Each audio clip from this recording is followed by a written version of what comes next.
Hello, very beautiful community. The tyrant in the Kremlin has addressed the nation about the crisis in Crimea, about the fuel crisis across Russia, and about the general impact of Ukraine's attacks into the depth of Russian territory and Russia's energy infrastructure.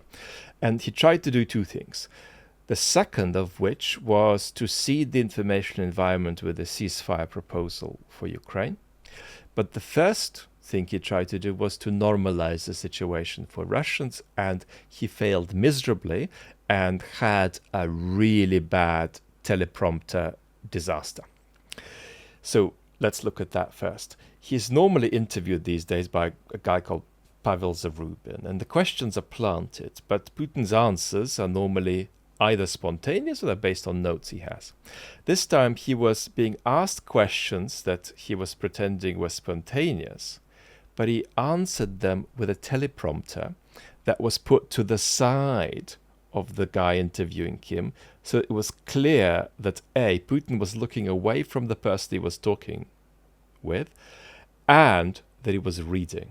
And it gets even worse because we'll look at what it was that he was reading. So let's take a look at this. There we go. And he's talking about pedantic details he's not even meant to know. Look at him. So he's looking away from Zarubin. Look at where he's looking. Look at Zarubin. Look at where Putin is looking. Look at Zarubin. You see? He's looking away from him. Now, let's get another angle for ourselves. You can see Putin is gesticulating past Zarubin. He's sending his gestures to a place where nobody is.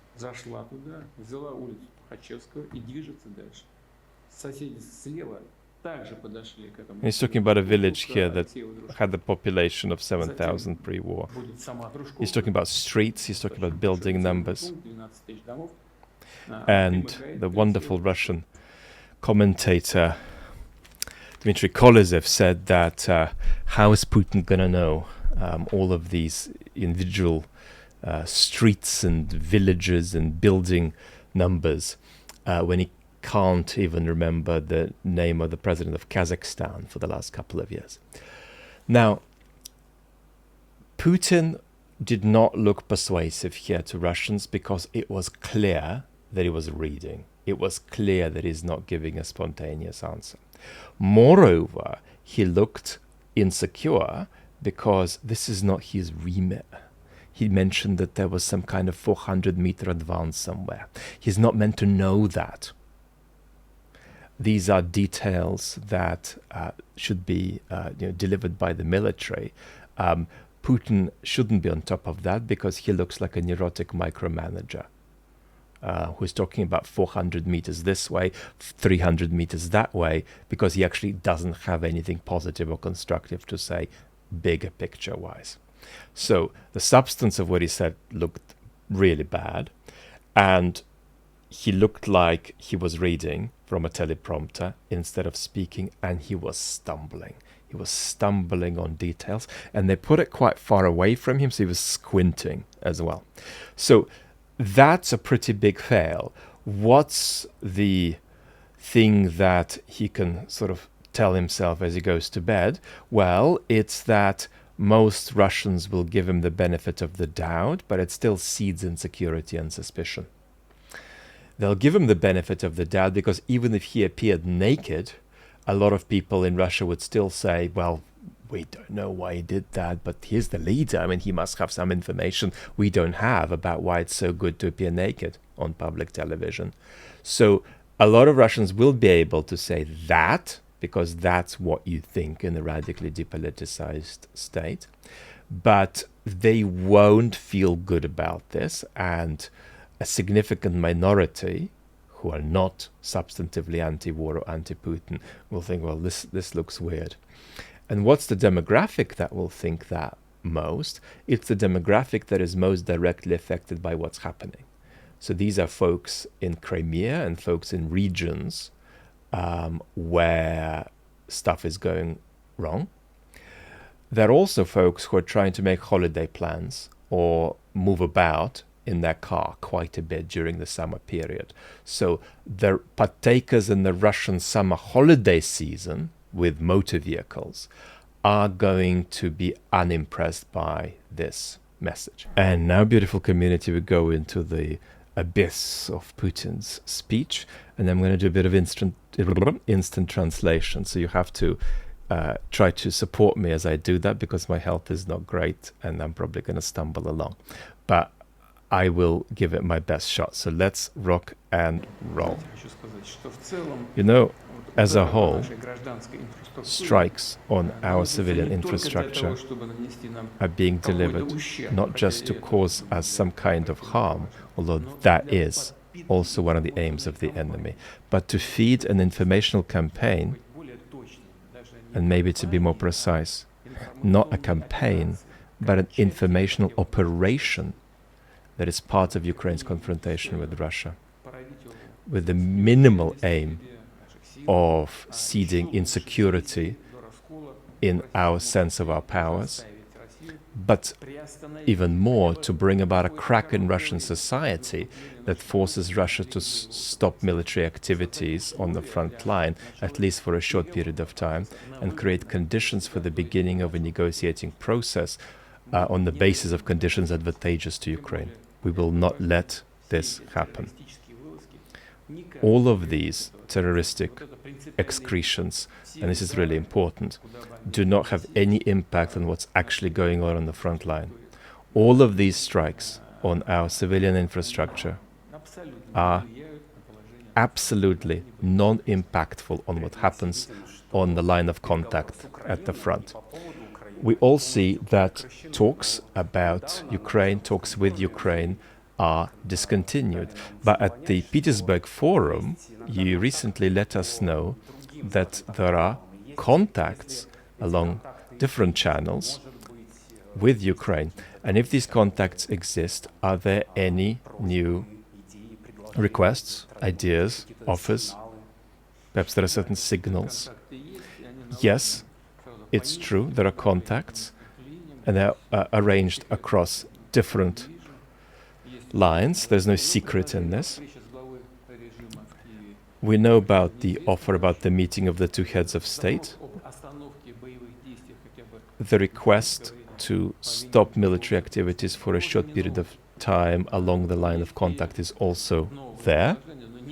But there are also new offers, and some of them I could name. For instance, the cessation of strikes into the depths of the territory of the two countries. It's clear why this offer is being made, because our strikes in response to Ukraine's strikes are much more powerful, much more felt, and, let's be straight, much more destructive, and have very serious consequences for the Kiev regime. Another offer is to restrict military activity only to 4 territories, to conduct military activities in the Kherson Oblast, in the Zaporizhia Oblast, in the Donetsk People's Republic and the Luhansk People's Republic.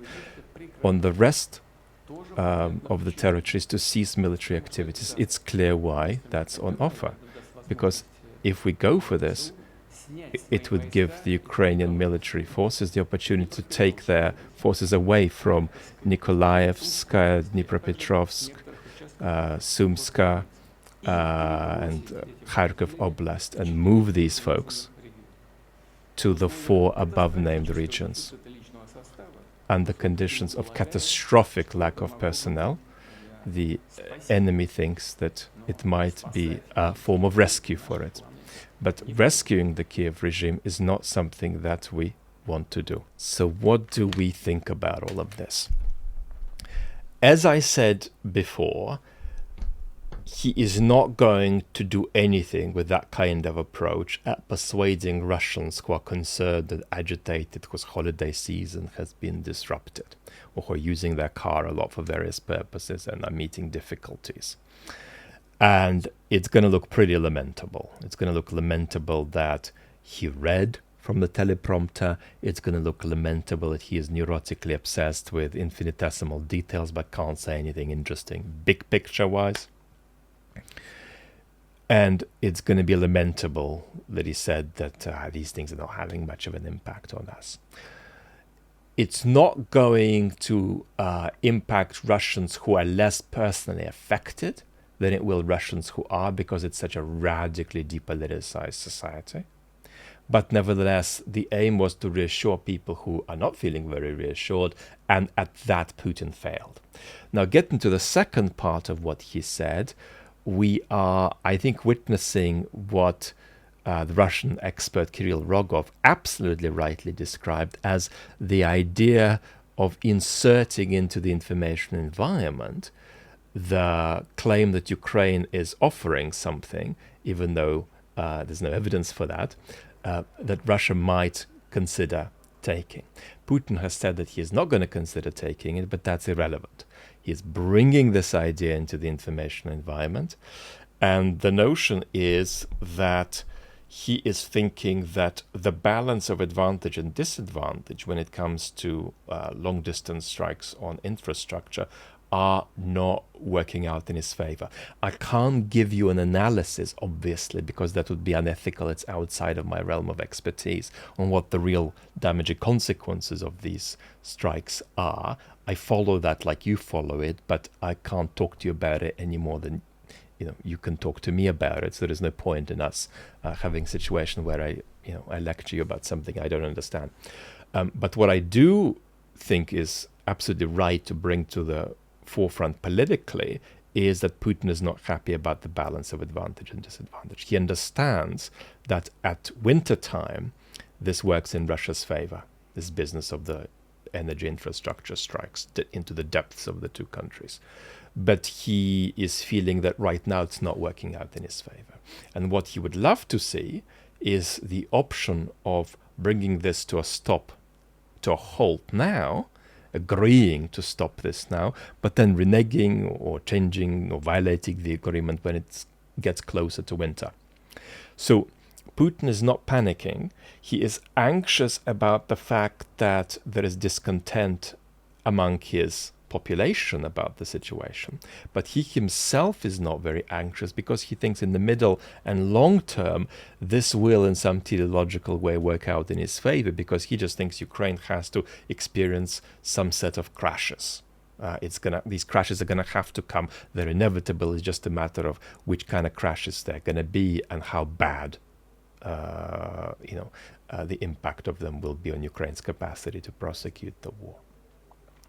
And the next specific step he is looking forward to is humanitarian crisis in Ukraine on an unprecedented level next winter. He is thinking that he's done quite a lot of accumulative damage to Ukraine's energy system, and that he's going to get a new level. I mean, this is, talk of irresponsible politics. We talk about Mark Rubio being irresponsible. But think about Putin. Putin is sitting there looking forward to creating a humanitarian catastrophe in a country that he attacked for no justifiable reason. And that's pretty exciting for him, because he thinks that unprecedented things might well happen in Ukraine over the winter period. He partly thinks this because the reports he gets from the military are over-egged. And that's one thing I didn't mention, actually. Some of the things he said about the military progress were false. Some of the things he said about the military progress were not false, but weirdly discontinuous from things he'd said earlier. So he celebrated the Russian armed forces being further away from a particular location than he claimed they were 2 weeks ago, and pretended that was a demonstration of an advance. So even within his own messaging, there are contradictions. But he is being given an excessively positive picture of what's going on at the front, and that's certainly playing a role in what he sees. But apart from that, he's got this teleological idea about bad things happening in Ukraine, and he's looking forward to that. So he's more stressed by the fact that this is just a period of time during which he has to sort of settle down and hang on and deal with agitation domestically. He is worried about that, but his own stress and anxiety, I don't think, are a product of him thinking that the war generally is going badly for him. He just thinks that it's about ebbs and flows that are eventually going to lead him to a good outcome. But when the ebbs and flows go against him, he's got to just hunker down and deal with it and eat up all the crap. And that is what he thinks he's doing with this TV appearance. Hope this analysis is helpful, beautiful community. Lots of love and talk soon.